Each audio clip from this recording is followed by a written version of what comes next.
Dan itu saya membuktikan kembali bahwa beliau itu orang bekerja keras. Iya. Jadi dia banyak mengangkat kasus untuk kepentingan publik, seperti sentra Antasari. Jadi sebetulnya ini itu handap mana direktur. Nah, orang kan tahu juga. Itu salah satu tangan kan. Mau bertahan begini. Saja. Iya. Oke, Prof. Ini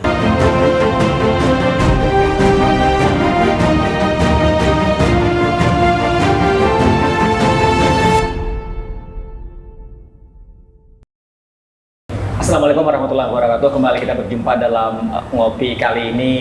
Kita ngopi dalam edisi spesial mengenang kepergian sahabat kita, kawan kita, Didi Gunawan. Kami saya menyebutnya Bang Dige, pimpinan redaksi Jejak Rekam beberapa minggu lalu. Dan hari ini sejumlah orang yang pernah berinteraksi dengan almarhum, sejumlah sahabat almarhum, orang yang sangat dekat dengan almarhum, kita ajak untuk diskusi bagaimana sosok seorang Dige itu dalam pandangan mereka.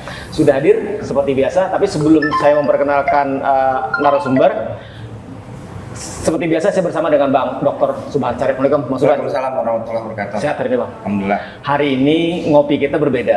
Nah, kalau kita biasa bicara tentang Kalsel, bicara tentang Kota Banjarmasin, bicara tentang pembangunan politik dan segala macam, termasuk ekspedisi perubahan. Hari kita bicara tentang sahabat kita, Bang Dige, Didi Gunawan. Ya, sebenarnya mungkin kita ini pengen kan mengingat suatu masa kita bersama Bang Didi ini seperti apa. Bang Didi ini kan kalau di Radar Banjar itu, Pak Aris, Pak, ini sebutannya tuh Dik. Jadi kalau tulisan dia itu mesti terakhirnya tuh Dik. Nah, Didi Gunawan tuh inisial dia. Orang kalau sudah misalnya istilahnya tuh melihat di belakangnya tuh Dik, wah itu mesti dak-dikduk semuanya. Jadi kalau orang-orang yang misalnya ada masalah di dalam, mungkin di dalam misalnya kebijakan pembangunan segala macam, begitu melihat yang membuat berita pertama kali itu Dik, pasti itu dak-dikduk. Karena memang fakta pengalaman kita melihat membuktikan begitu banyak sebenarnya persoalan yang menyangkut kepentingan publik yang akhirnya beliau perjuangkan.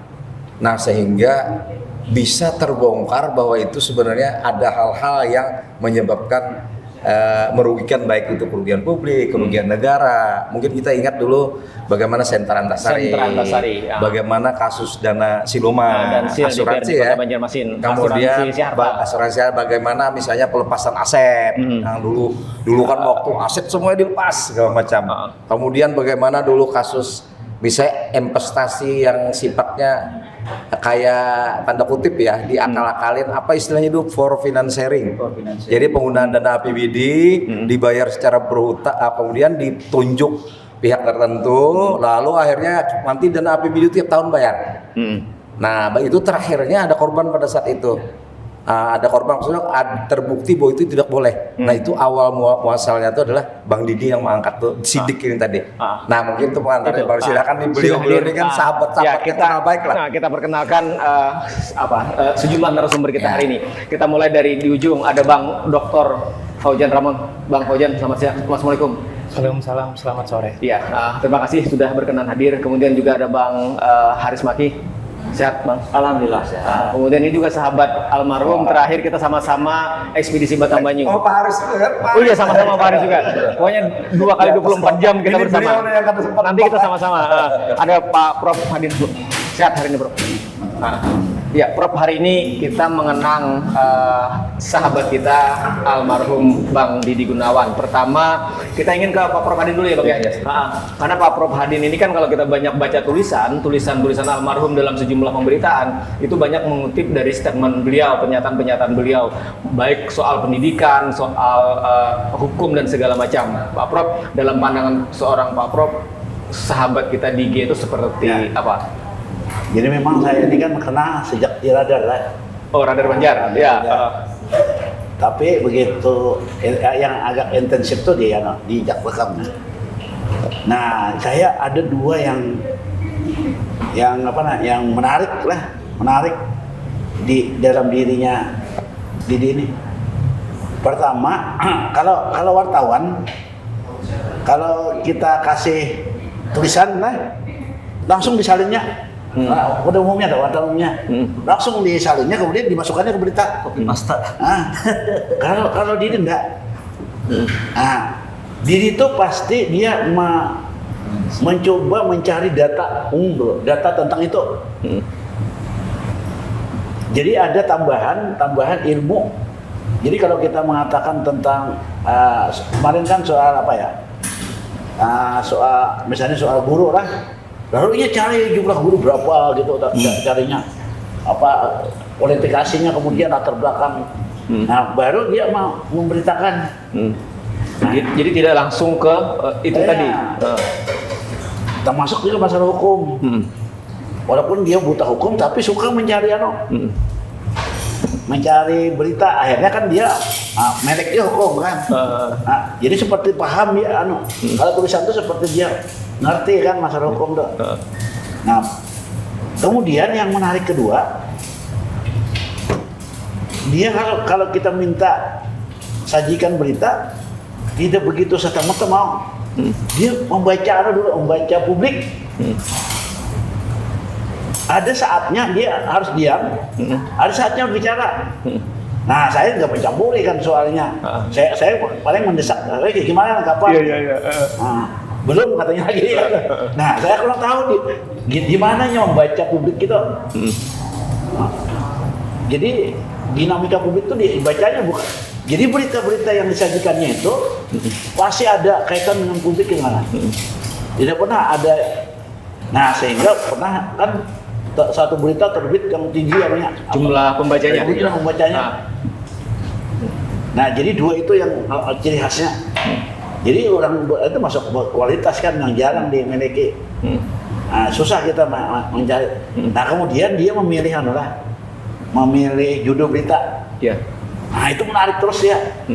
Lama dia renungkan pasti orang membaca itu tertarik gitu lah. Karena judulnya tidak datar. Ya. Mereka kayak Tempo juga, Tempo itu kan lain lagi anunya.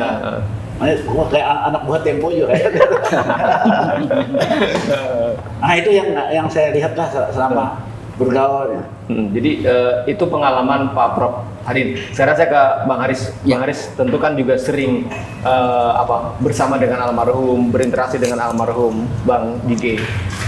Ya, baik. Bagi saya almarhum Didi Gunawan atau Dik atau Dige itu seorang pekerja keras sebetulnya. Ya, bukan hanya sebagai seorang wartawan senior, tapi pekerja keras. Itu dari beberapa pertemuan saya bisa melihat itu. Tapi begini, saya kenal beliau almarhum ini sebetulnya waktu saya masih aktif di Biro Humas di provinsi. Ya, cuman hanya sekedar kenal, tidak terlalu banyak interaksi karena kalau kada salah Didi ini di kota dulu, tidak di provinsi, tidak press roomnya provinsi. Nah, oleh karena itu hanya mendengar nama, tapi dari cerita teman-teman, kan dulu biasa di Humas itu kan ngumpul para wartawan. Kebetulan saya mengkoordinir wartawan press room waktu itu. Jadi nama Didi itu sudah beredar di situ. Artinya betapa seorang Didi Gunawan ini menjadi dalam tanda petik fenomenal karena mungkin idealismenya itu tadi. Nah, terus kemudian saya yang lebih intens itu sebetulnya tidak lama yang lebih intens ada komunikasi. Pertama atau beberapa waktu kemudian pada saat saya mencalonkan diri menjadi wali kota tahun 2019 atau 20 ya? 2020. Iya. 2019. Itu kan saya berkunjung ke sana. Jadi banyak analisa-analisa yang disampaikan oleh Didi Gunawan, yang disampaikan oleh almarhum, banyak hal-hal yang menurut almarhum itu ini yang harus kita lakukan. Dan ternyata apa yang disampaikan oleh Didi Gunawan itu lebih banyak manfaatnya bagi kami. Tetapi karena kita kekurangan waktu, saya kan waktu itu hanya ada waktu 6 bulan untuk bertempur melawan petahana baru itu Pak Ibnu Sina, ya tentu tidak bisa maksimal. Tetapi ada message yang disampaikan oleh Bung Didi ini bahwa setiap kita melakukan upaya-upaya kontestasi, maka perencanaan matang itu harus dilakukan sebagaimana ujar Didi, almarhum mau olah atau menyusun tulisan. Jadi tadi yang disampaikan Pak Prof Hadin bahwa ada bahan mentah, tapi dia bisa memasaknya dengan berbagai ramuan macam-macam sehingga dibaca enak dan tetap kritis. Saya kira itu. Kemudian dari perjalanan kita ke ekspedisi Batang Banyu, banyak juga di situ. Saya diskusi sampai jam berapa malam, jam 2, jam berapa. Dan itu saya membuktikan kembali bahwa beliau ini orang bekerja keras. Iya. Dia rokok, laptop. Iya. Kalau kita lagi rame-rame, ikut nimbrung sebentar, balik lagi dia ke laptop. Nah, sampai di situ dulu, nanti kita mulai. Oke. Sekarang saya ke Bang Faujan. Karena kan kita sering beberapa kali diskusi ya Bang. Iya. Kan Bang Faujan sering bertanya soal bagaimana media jejak rekam hari ini, yang kata Bang Faujan kan kok ada perubahan, tidak seperti dulu katanya Bang Subhan. Dulu kan katanya beritanya tajam, kemudian tadi judulnya itu kan sangat bombastis luar biasa. Nah, salah satu orang yang merasakan perubahan tuh Bang Faujan kan akhir-akhir ini ketika kemudian bersentuhan dengan sejumlah wartawan di jejak rekam, Bang Faujan. Ya, saya mengenal Bung Didi ini sejak dia wartawan di Radar Banjar. Karena saya di tahun 2000-an itu banyak menangani kasus-kasus di Kalimantan Selatan. Jadi beberapa wartawan. Nah, akhirnya dengan kemajuan zaman ada diperlebar lagi, ada media online. Iya. Nah, situ ada online beberapa, jajak rekam, apa kabar, ya kan? Nah, saya mengenal itu, jajak rekam ini saya lihat bagus ini. Jadi bukan hanya penyampaian ke publik ini, karena masing-masing media itu kan bagaimana mengeluarkan berita, apakah itu berita pesanan atau berita memang untuk edukasi pendidikan, kan ada beda. Kalau pesanan kan semuanya tidak saya sebut, itu kan membela kepentingan perusahaan. Sampai ada juga ada TV swasta. Oke, kita kembali ke Bang Faujan. Bang, artinya kemudian itu yang interaksi yang Bang Faujan ketahui tentang seorang Didi Gunawan. Jadi dia banyak mengangkat kasus untuk kepentingan publik, seperti sentra Antasari, terus pintu gerbang, sehingga masyarakat yang tidak tahu jadi tahu. Ini ada persoalan.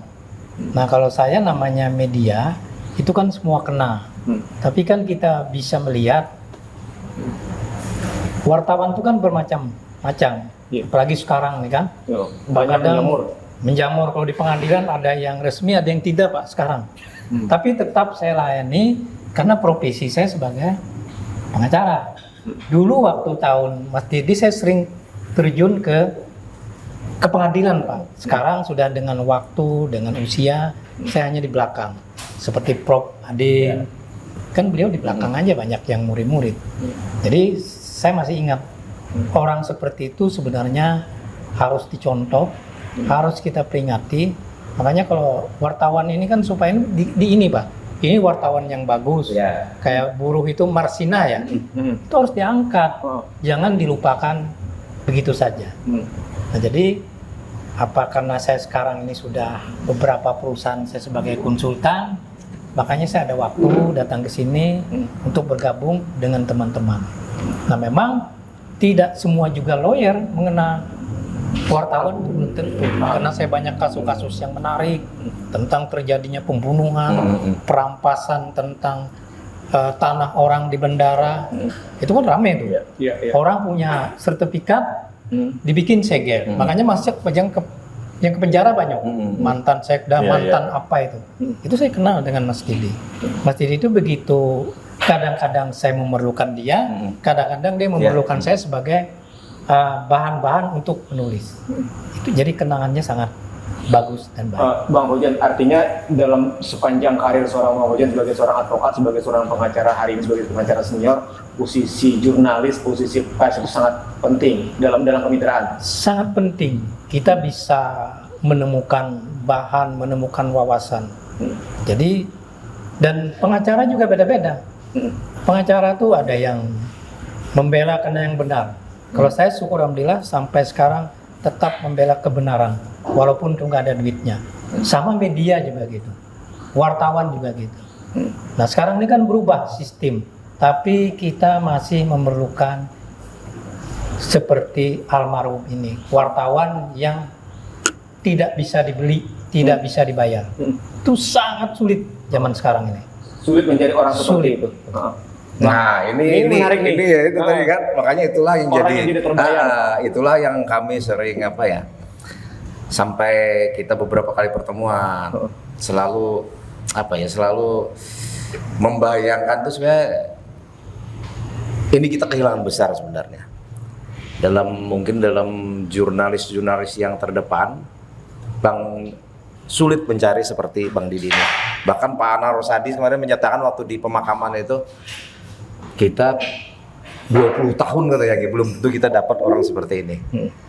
Nah jadi itulah Bang Didi. Tapi kita coba kemarin kita berkomunikasi dengan ini Bang Rasidi, berkomunikasi dengan organisasi tempat Bang Didi bernaung, Aji.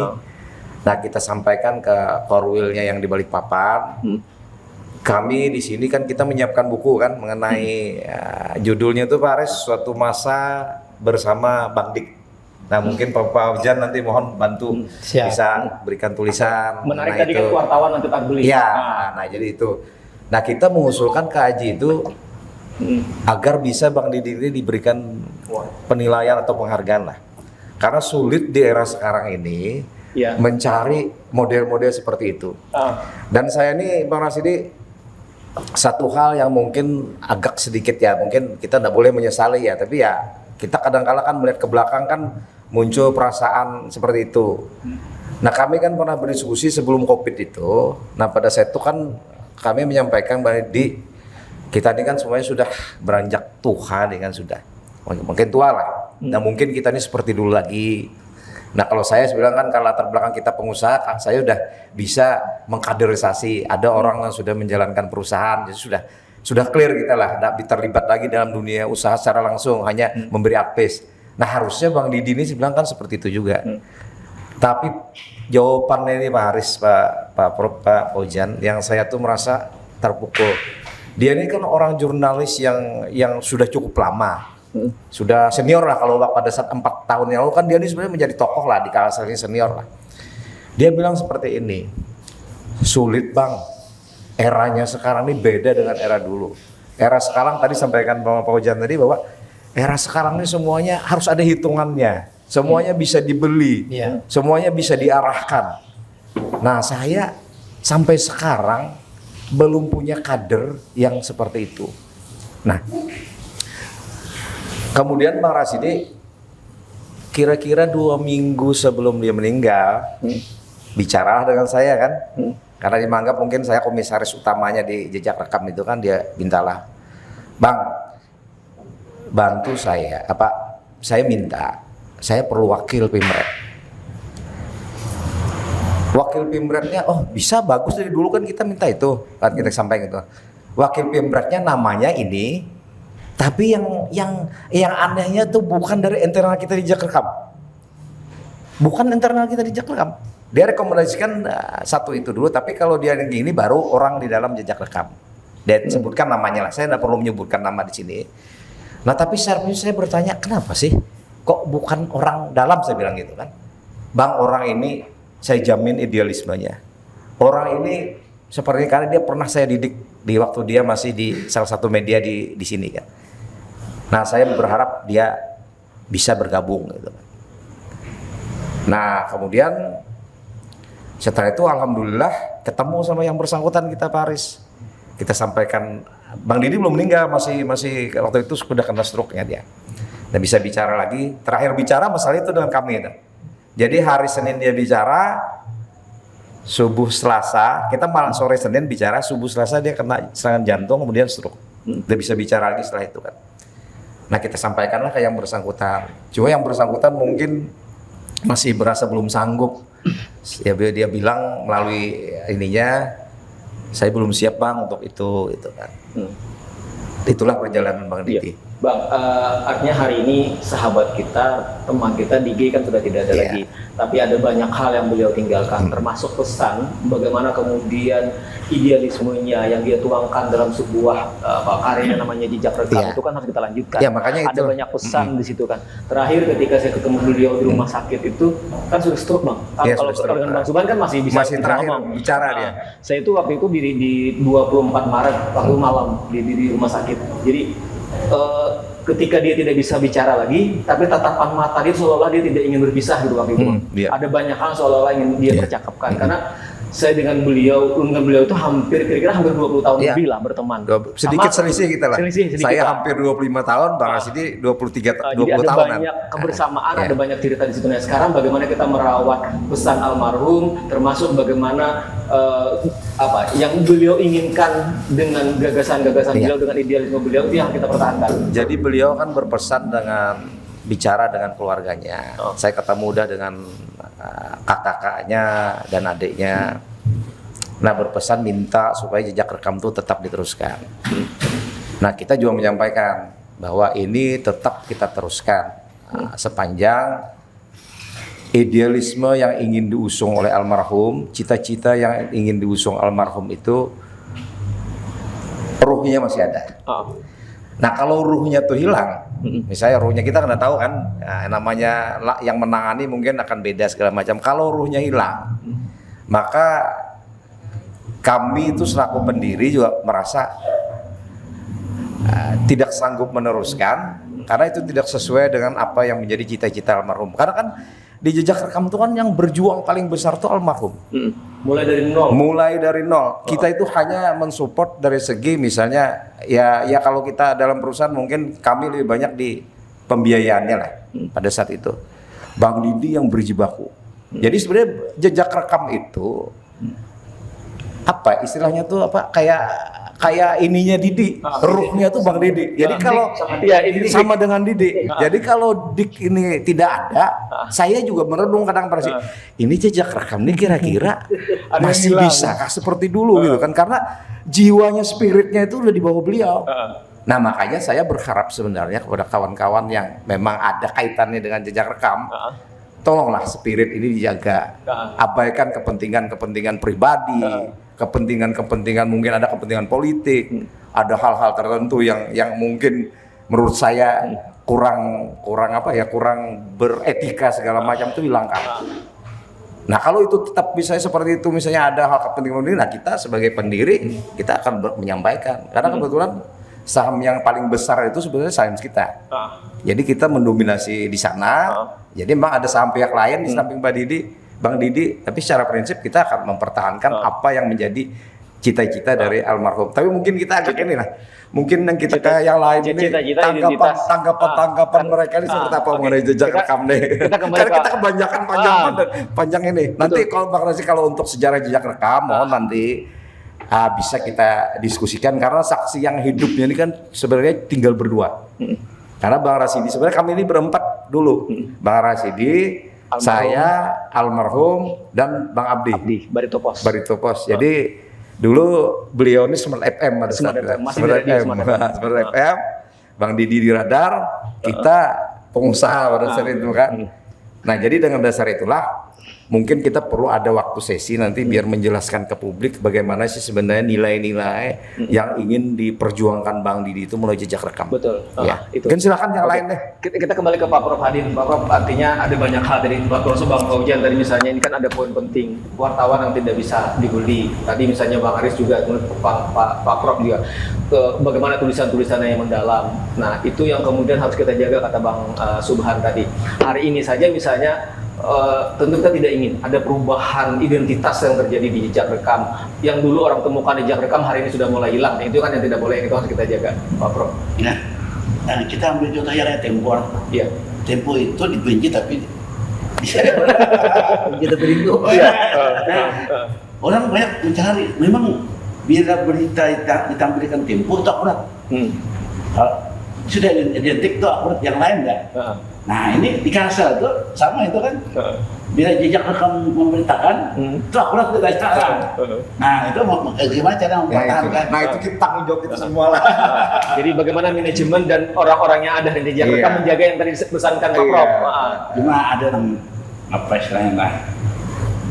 Jadi sebetulnya ini itu hendak untuk direktur. Nah orang kan tahu tidak. Itu salah satu yang tekanganku. Mau bertahan begini. Iya. Oke, Pak Prof. Ini Bang Haris, ini kan ada kenangan luar biasa yang kemudian dirasakan oleh seorang Pak Prof hadir dalam kebersamaan dengan seorang Gigi. Masing-masing kita sebagai sahabatnya, sebagai temannya Bang Subhan, sangat merasa kehilangan dengan seorang sahabat kita Gigi. Terakhir kita kumpul di atas kapal. Di atas kapal.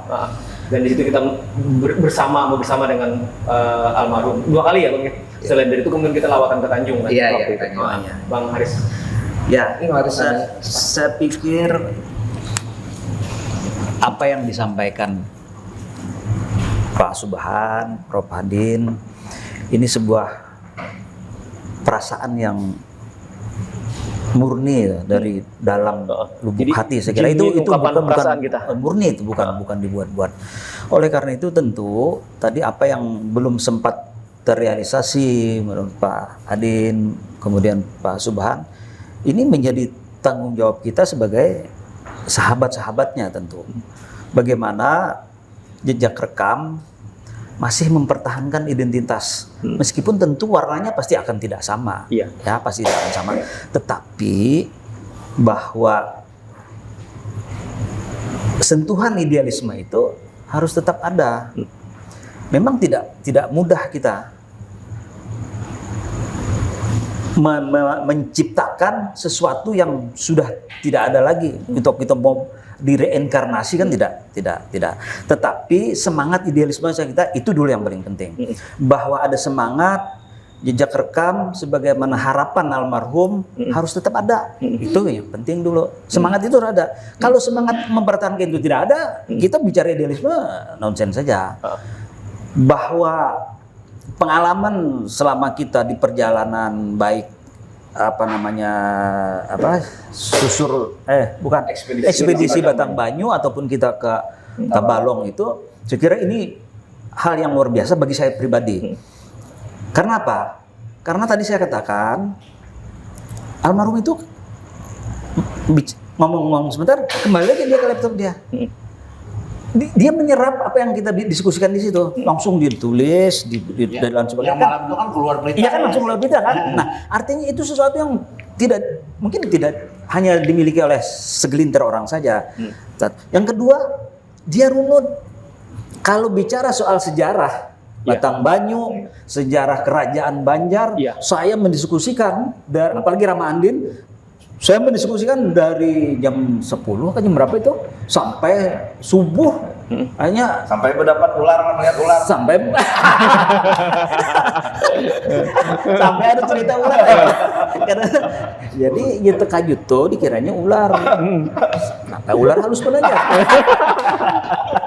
Nah, itu cerita-cerita yang sangat menarik dari almarhum, bahwa ketika itu diskusikan dia bisa runut bercerita tentang bagaimana kerajaan Candi Agung, Negara Dipa, di Daha sampai ke Kuin segala macam. Itu dia punya referensi yang sangat mendalam, sangat cukup bisa dijadikan sebagai narasumber. Saya kira ini hal yang sangat menarik. Dia seorang wartawan, tetapi dia memiliki visi kesejarahan yang kuat, khususnya sejarah Banjar. Ini sesuatu yang luar biasa. Bahwa tadi dikatakan itu wartawan yang tidak terbeli, bisa kita buktikan di situ bahwa dia konsisten dengan semangat idealismenya itu. Jadi termasuk bagaimana kedalaman pengetahuan dia terhadap hal-hal yang tadi. Iya. Terakhir soal sejarah. Soal sejarah termasuk hal yang goib. Iya. Dia sangat luar biasa. Kita bicara soal ini saya bilang kayak orang kayak orang dukun. tapi terlepas dari soal itu bahwa dia memang banyak memiliki referensi, Betul. banyak memiliki pengalaman-pengalaman dan orang yang mau belajar tadi dikatakan Pak, iya Betul. ada ahli hukum, tetapi paham soal hukum. Nah, saya kira itu yang menjadi pelajaran bagi kita. Terakhir catatan Bang Faujan untuk kita mengenang seorang Bang Didi Gunawan sebelum kita menutup diskusi kita, obrolan kita. Jadi karena dari masukan-masukan Profesor Adin, dari Pak Haris, termasuk Pak Subahan, ini kita pertahankan karena kan tidak mungkin lagi dia. Dalam mencari itu perlu waktu, Pak. Perlu waktu. Setidaknya mulai sekarang carilah bukan pengganti yang paling tidak mirip lah dengan karakter. Karena saya juga sebagai orang yang dekat beberapa wartawan di Kalimantan Selatan, itu visi misinya beda-beda. Ada yang karena nggak ada kerjaan masuk wartawan. Tapi saya baca tulisannya. iya, banyak karena saya kan kalau ada perkara itu ramai itu berapa wartawan. Iya. Saya kenal namanya Budi Ismanto. Jadi itu Iya. Pak Bang Faujan, itulah Didi itu kan lagi menyusun buku kalau nggak salah kehancuran jurnalistik kah judulnya itu, tapi tidak sempat selesai. Jadi dia melihat dari persoalan jurnalistik tadi, dia siapkan bikin buku. Cuma sepertinya kita nanti coba cari data lah, apakah bukunya ada di laptopnya. Kalau ada nanti kita bisa gabungkan dengan pandangan-pandangan kita. Kita coba nanti kita Jadi dengan itu sebagai ahli sebuah karya yang dipersembahkan oleh seorang almarhum. Oke, kira-kira itu obrolan kita. Sekiranya terkait buku itu perlu. Karena ini sebuah fakta sejarah. Iya. Fakta sejarah kehadiran seorang Didi sebagai seorang jurnalis. Buku itu kalau ada di laptopnya tetap utuh yang nanti kita memberi memberi catatan-catatan terhadap pikiran-pikiran itu. Saya kira kita jangan merubah itu, tapi kita memberikan pikiran-pikiran kita terhadap pikiran-pikiran almarhum. Saya kira itu lebih bagus. Oke, baik, terima kasih. Masih ada Cukup. Oke, baik, terima kasih. Terima kasih Pak Prof, terima kasih Bang Haris, terima kasih Bang Faujan, Bang Subhan. Setidaknya ini kita untuk mengingat kembali bagaimana sosok seorang almarhum. Tapi pesan pentingnya adalah gagasan idealisme seorang almarhum tidak boleh hilang. Kira-kira itu. Terima kasih sekali lagi, dan demikian untuk saudara kebersamaan kita dalam obrolan kali ini, dalam ngopi kali ini, mengenang sahabat kita, rekan kita, awan kita, almarhum Bang Dige. Terima kasih dan Assalamualaikum warahmatullahi wabarakatuh. Waalaikumsalam.